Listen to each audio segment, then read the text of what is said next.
The best buying opportunity in the stock market right now, not in terms of the highest return ever, but in terms of the lowest risk, highest return opportunities that I'm seeing in the market. So I'm not seeing much risk with this one. I'm not seeing much downside from this price, but I am seeing a very decent return up to 20%.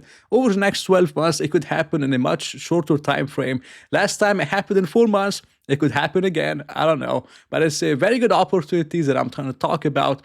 And I really, really hope you enjoy it. Now, for this opportunity, we have to thank the Federal Reserve as always. They always give us amazing buying opportunities in the market. They always cause drama and they cause a lot of people that don't belong in the market to sell their stocks in panic. And I'm going to talk about that a little bit more on Sunday. It was just funny watching how everyone panics on a down 2 or 3% day. It's crazy. But they did cut interest rates 25 basis points. But the main reason why we went down was because they mentioned that they could potentially only cut 2 times in 2025. And this has caused some very good buying opportunities in the market. And mainly, if you agree with my thesis that we could have some kind of a major pullback next year, and I talked about it. It says why the stock market could crash within 6 months. And I'm not trying to time the market. I'm not doing none of that stuff. And I'm presenting you an opportunity in the video that's not only going to do well in the bull market, but it could also do very well in a bear market. If you have some cash on the side, that's a very good place to put it in. I'm just not financial advice, but I'm going to tell you what it is. And it could do well no matter what. And that's the beauty about it. And it's mainly within dividend stocks. And a lot of those stocks have been crashing. A lot of them are boring. People don't want them. They want Fartcoin. It's $1 billion market cap. They don't want any of the dividend stocks. And they've been going down.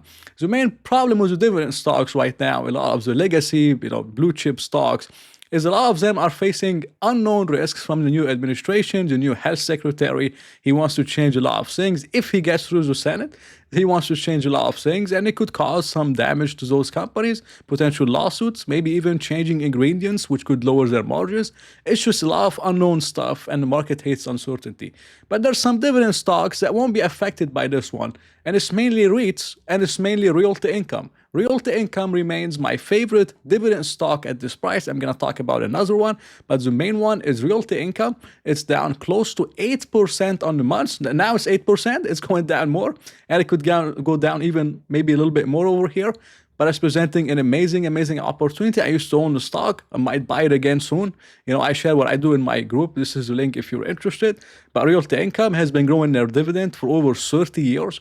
And they do pay a monthly dividend. And the dividend stocks, they do the best in the market pullback. So if you agree with my thesis, that's an amazing, amazing place to put it in.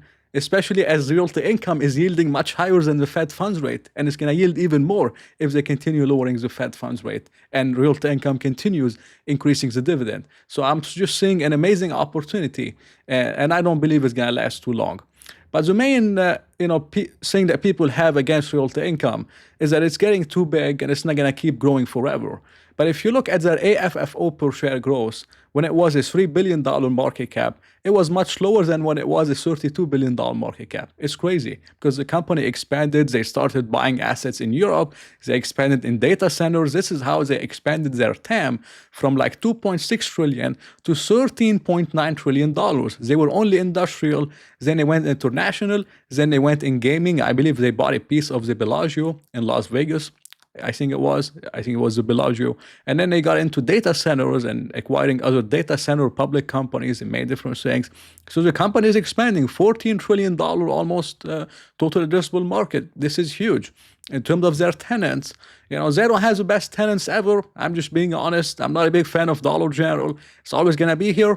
They're closing some stores. Maybe they can lease them. They can sell them. But I'm not a big fan. Dollar General, the dollar stores, I'm not a big fan. Walgreens, I'm not a big fan. Just being honest, but everything else is fine. Like Wynn Resorts is gonna be fine. Lifetime Fitness gyms is gonna be fine. FedEx, BJ's is amazing. LA Fitness and MGM and all those things. And AMC isn't the best, but most of their tenants are good. There's maybe 3 to 4% kind of risk, but most of them are good tenants in general. Investment grade, of course. Very good stuff. In terms of the dividend right now is 6%. Fed funds rate is like 4.2%. It's going to go down 2 more times. And realty income right now is yielding around a 6% dividend. You're getting 6% dividend while you wait, and the company is growing in AFFO per share around 3 to 4%. So you get potentially 4% whenever they grow. In terms of EPS, this is how you measure, REITs. A lot of you guys measure them with EPS. It should not be measured with EPS. You could use that on regular stocks, but with REITs, you have to use AFFO per share, adjusted fund from operation per share. You cannot use the total figure because they issue shares to grow their, per share metrics. This is how REITs operate. So if you use the AFFO per share, it's about a 4% expected growth. And this is fair for the company. It's achievable. So if they get 4% AFFO and a 6% dividend, you're getting a 10% dividend while you wait for the Fed to eventually cut rates even a little bit more and for the whole drama to change, to get a multiple expansion from 12 times AFFO per share up to the mean of 17 times. This is a massive multiple expansion. I'm not saying it's going to go back to 24 times. It traded as high as 24. I'm not saying it's going back to 24. But whenever Fed's funds rate eventually got back to maybe 3%, 2.5%, I could easily see the stock trading back at 17, 18 times AFFO. I'm not saying it's going back to 24 times, but 17 to 18 times is achievable.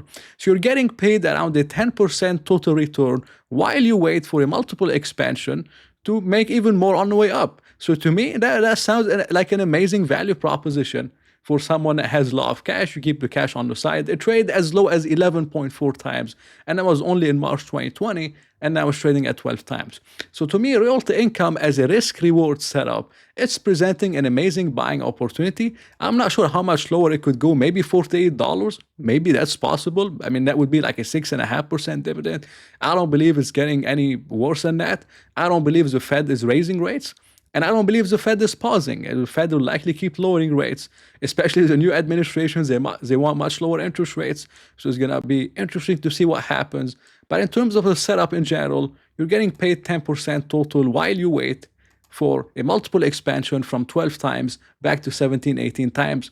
To me, that makes a lot of sense. And Realty Income is one of the best risk versus rewards opportunities in the market that's going to do well no matter what, especially if the market is going down. Normally, investors chase yields. They chase high dividend yields because they want a return right now because they're short-term thinkers. That's how market investors are. And, you get a massive multiple expansion and price appreciation along with the dividend if we do have a market pullback. So that's a very interesting proposition. The second one is VC Properties. It's down 11% on the month. This is one a lot of you guys are familiar with. They own partially and even a lot of the properties on Las Vegas Strip, many different popular properties, Caesars and many others. And you guys know the company is talked about on YouTube by many popular YouTubers here. And a lot of you guys know that stuff. They have very long-term leases, weighted average lease term of 41 years, very long-term leases. Very safe company in general. With VC Properties, you're also getting a 6% dividend, 6.6%.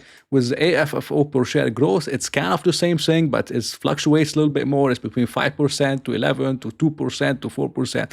It varies a little bit more because they have such long-term leases, and it's not like whenever they renew, they could increase rents a little bit more.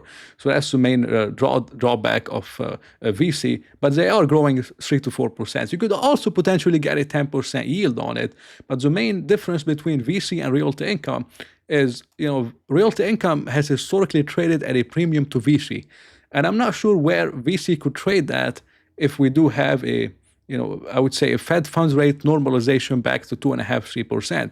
Could it trade also at 17, 18 times? Or is it just going to get back to its mean? Its mean was 14 times, and now it's trading at 12.5. Realty Income's mean was pretty close to 18 times, and now trading at 12 times. So I'm seeing a much better discount with Realty Income than VC, but VC is much safer than Realty Income. That's why it's not as cheap as Realty Income is, mainly because of the very long-term leases that gives it a lot of stability of over 41 years. So those are two amazing picks over here that I don't believe will last very long to get paid 10, 11% while you wait for a multiple expansion in companies that will likely do well no matter what. If we have a market crash, market pullback, dollar goes up, recession, whatever, I think most of them will do very well. And that's an amazing proposition that I don't believe it's going to last long. And in my opinion, those are the two best risk-reward opportunities in the market, not financial advice.